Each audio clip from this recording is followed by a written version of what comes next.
Mire, aquí tengo un material explosivo. Sí. Pero lo voy a postergar a este material explosivo y lo voy a hacer detonar la próxima semana. La semana que viene. Y aquí tengo una historia miserable. Y esta historia miserable me parece que tiene más envergadura todavía porque nadie la ha referido. Y nadie la conoce, salvo los que son los protagonistas de la historia. Entonces yo la tengo que revelar. Ustedes saben que yo de mis causas, las causas que yo defiendo o que participo, tengo que actuar en tribunales. No es este el ámbito para que yo haga ninguna referencia a esos procesos y cualquier argumentación la tengo que formular en oportunidad de los recursos, de los alegatos, de las audiencias en tribunales. Casos excepcionales que me han tocado intervenir y que tienen gran repercusión pública, sí los he tocado. Algunos le hemos preguntado nosotros también. Algunas veces me han preguntado también, porque son de interés público. Claro. ¿Recuerdan ustedes que hace más o menos, no sé el tiempo, unos 2 o 3 meses atrás, en un diario local, se publicó una nota larguísima que incluía la declaración que un preso, al ser conducido a una fiscalía de instrucción, había hecho ante un fiscal referida a la declaración a otra causa en la que este preso no tenía ninguna relación, ni participación, ni, presumo, tampoco información. Un ajeno a la causa. Tal es así que en la fiscalía donde hizo la declaración les llamó la atención y en consecuencia, después de recibir esa declaración, pasaron la misma a la fiscalía donde correspondía que se evaluara lo que ese preso había dicho. No se referenciaba, no se transmitía, ni se divulgaba en la información periodística el nombre del preso. Las razones por las que el preso había sido citado para declarar en tribunales, pero sí lo que había dicho. Y concretamente había dicho que mientras era trasladado en un vehículo del servicio penitenciario en compañía solamente de uno de los acusados del asalto sangriento de Nueva Córdoba, ese presunto partícipe de ese hecho es mi defendido, el que iba con este preso en el transporte del servicio penitenciario. Este preso, el otro, no el que estaba contando la historia periodísticamente, le habría confesado, entre comillas digo yo, su participación en el episodio de Nueva Córdoba. Entonces, esta persona que escucha semejante confesión o confidencia, cuando comparece ante la fiscalía donde iba a realizar un trámite, refiere lo que había oído durante el transporte. Él era un ajeno por completo al hecho. Su presencia en tribunales no obedecía a que diera ningún tipo, supuestamente. Ahora, en este momento estoy pensando que si no era toda una trampa urdida, una confabulación de alguien. Bueno.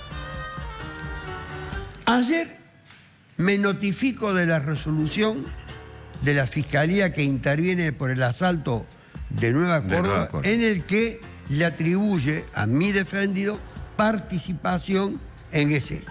Bueno, los elementos que el fiscal evalúa como significativos de esa participación los tendré que tratar de desnaturalizar o de rebatir en la oportunidad de los recursos.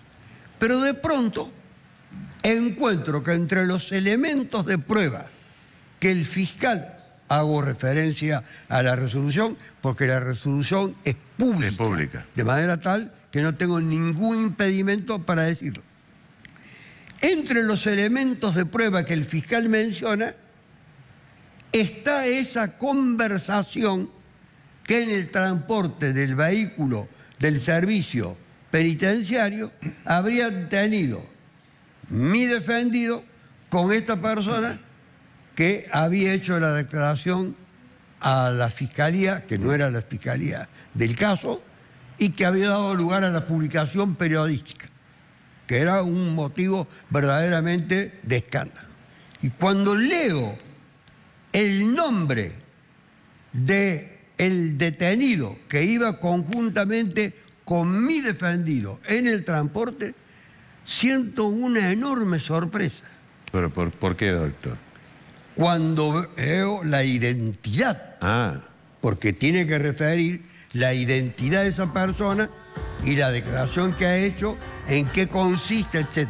Consiste básicamente en eso, que mi defendido le habría contado que él era uno de los partícipes, le habría contado, relatado o suministrado algunos pormenores de la operación que se había frustrado finalmente y que había tenido un resultado mortal. El declarante se llama Jorge Petrone, el ex dueño de Gama, condenado por la justicia penal de Córdoba y al que le vienen negando sistemáticamente su libertad. Ha intentado por todos los medios, abogados que ha contratado, es legítimo que lo haga, especulaciones que pueda haber tenido.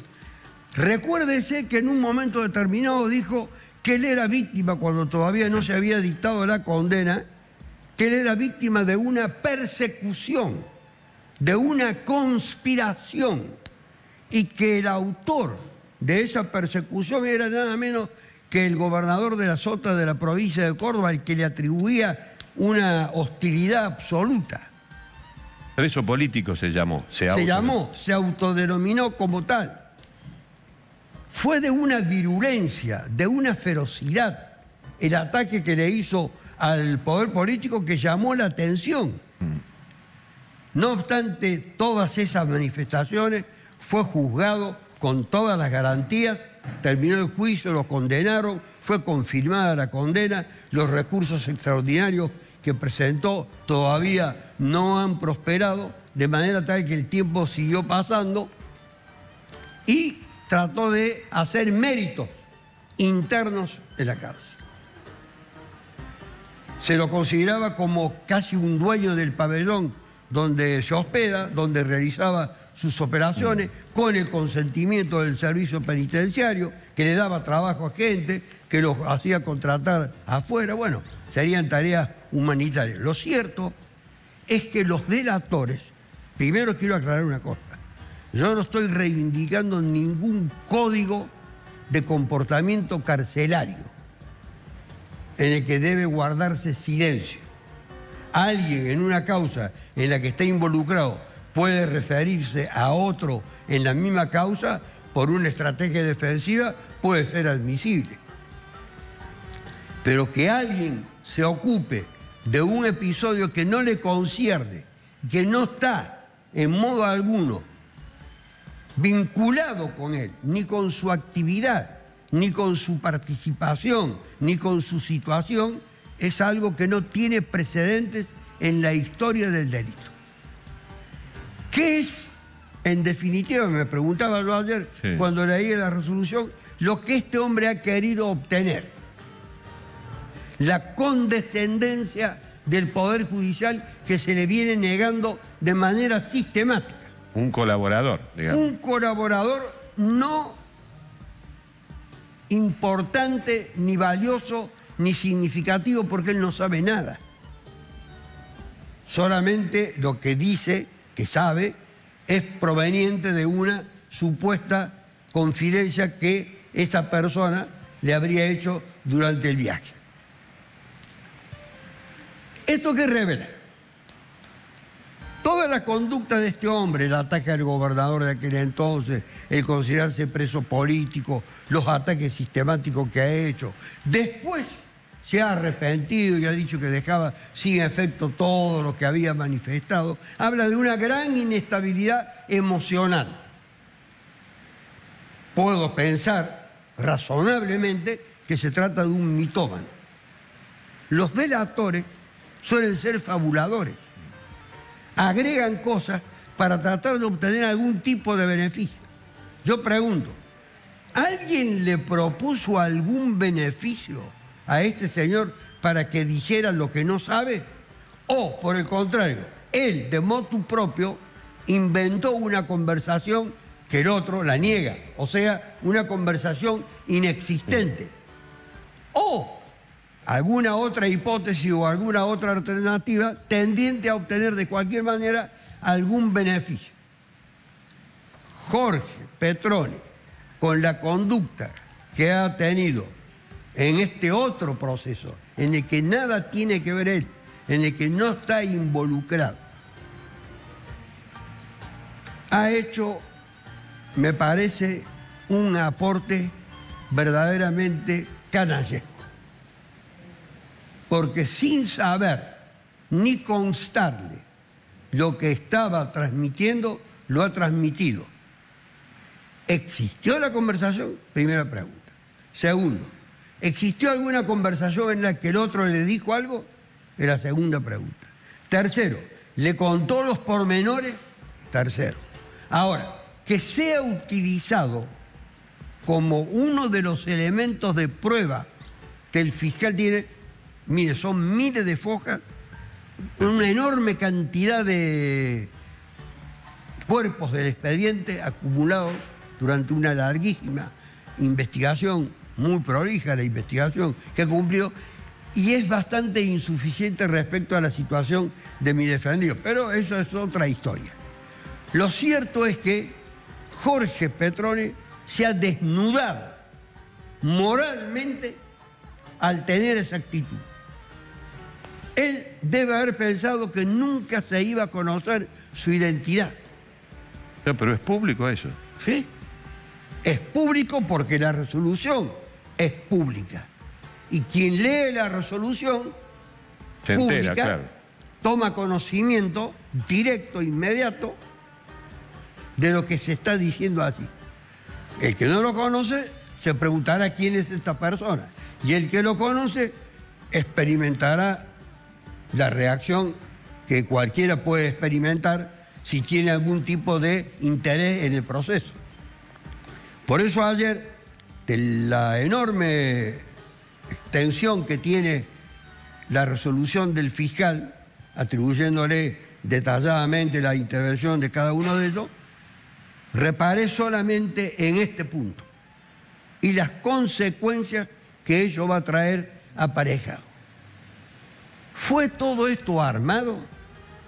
¿Fue esto preparado? ¿Hacerlo aparecer como algo anónimo o inventar, fabular la conversación? Es una hipótesis. Claro, porque originalmente, yo recuerdo el hecho, y originalmente no se publicaba el nombre, daba la sensación como que eran dos presos comunes los que viajaban ahí, pero no se develó ninguna identidad. Efectivamente, y que ese otro, el que había recibido la confesión, declaraba en otro tribunal por otra cosa, y allí, de motu propio, había tenido la súbita decisión de una especie de colaborador, como usted dijo en un momento, de contribuir al esclarecimiento revelando lo que había oído durante el trayecto desde Bower a tribunales. Pero ahora tuvieron que revelar la identidad de la persona porque no tiene ningún tipo de privilegio, ni se puede ocultar su identidad. Está allí su declaración y es además uno de los elementos de los que se vale el fiscal de instrucción para responsabilizarlo al otro, o sea, a mi defendido. Tiene otros elementos, que serán materia ya de una discusión ajena. Lo que había que poner de relieve es que esta persona pública, notoria, de una larguísima actuación en los ámbitos empresariales, del desarrollismo de Córdoba, etcétera, condenado, y pese a todo lo que ha logrado desplegar en procura de obtener su libertad, y que no lo ha logrado, porque sistemáticamente se le ha negado la libertad, por considerárselo procesalmente peligroso. Ahora quiso hacer un acto de, comillas, contribución. Y esa es la violación de una regla ética. ¿Sabía él que quien le contaba efectivamente había participado de ese hecho? ¿Convertirse en un delator gratuitamente o, al contrario, se tendría una recompensa, una retribución? Hasta el momento no ha tenido ninguna, porque la posición de los tribunales que lo tienen en su jurisdicción ha sido siempre la negativa. Por eso me parece que esto va a tener una gran trascendencia a partir de este momento en el que yo estoy revelando el contenido, por ser público. Vuelvo a reiterar, la resolución dictada por el fiscal del Distrito 1, turno 4, que es el que lleva adelante la investigación. Todos los otros elementos de prueba serán materia de discusión en los tribunales, no, de discusión, más adelante. Muchas gracias, doctor. Gracias a usted. ¿Y esa bomba es para la semana que viene? Esta es muy larga y va a ser verdaderamente sorpresiva las conclusiones que, contra todo lo que se ha decidido, elaboro yo. Bueno. Esperaremos hasta el jueves, doctor. Espero que pase rápido. Es la más larga que alguna vez he traído en los más de 10 años que vengo aquí. Pero es un caso recontra resonante. Está en plena discusión todavía, a pesar de que se ha dictado ya un pronunciamiento que al parecer sería irrevocable. Pero yo le voy a mostrar que lo irrevocable puede ser revocado. Bueno, la semana que viene será. Gracias, doctor. Gracias. Muy amable.